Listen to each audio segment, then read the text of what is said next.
तो उससे मान लो घर वालों ने पालने का निर्णय लिया, दादा दादी है, माँ बाप है। उसके बाद में मैं थोड़ा बहुत ज़िंदगी के साथ संघर्ष किया।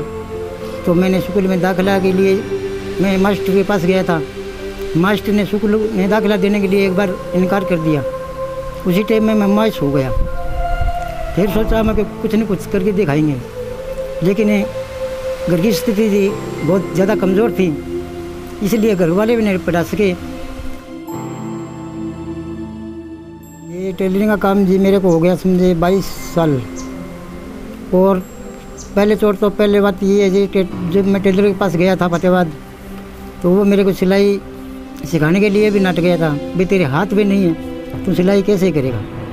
लेकिन उसको मैं बोला कि एक बार तो मेरे को रख के देख ला। तो टेलर ने कहा आ जाया कर, यहाँ कमरा बहुत काफ़ी बड़ा है, तो एक पास साइड में तुम भी बैठे रहा कर। मैंने ज़िंदगी के साथ संघर्ष किया, आस्ते आस्ते सिलाई करी, थोड़ी बहुत सीखी। तो मेरे उस्ताद जी कहने लगे 10-15 दिन के अंदर कहने लगे जी तुम कामयाब हो जाएगा। तो मेरे दिल के अंदर बहुत हौसला हुआ। 7 महीना 8 महीना मैं टेलर के पास काम किया जी। उसके बाद में उस्ताद जी ने मेरे थप्पी मार दी, बोले तुम कामयाब हो जाएगा बिल्कुल 100%। मैं 1 साल से उस्ताद जी के पास रहा।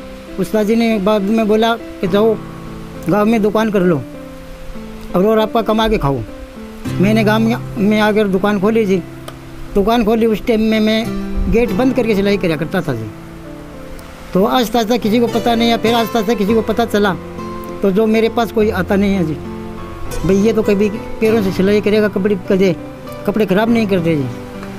फिर आस्ता आस्ता मान लो दुनिया को मैं विश्वास जीता।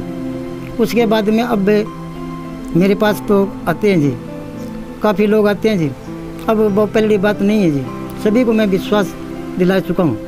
तो अब मेरे में अच्छी सिलाई अच्छा काम करता हूँ, सभी मेरे से करवाते हैं जी काम।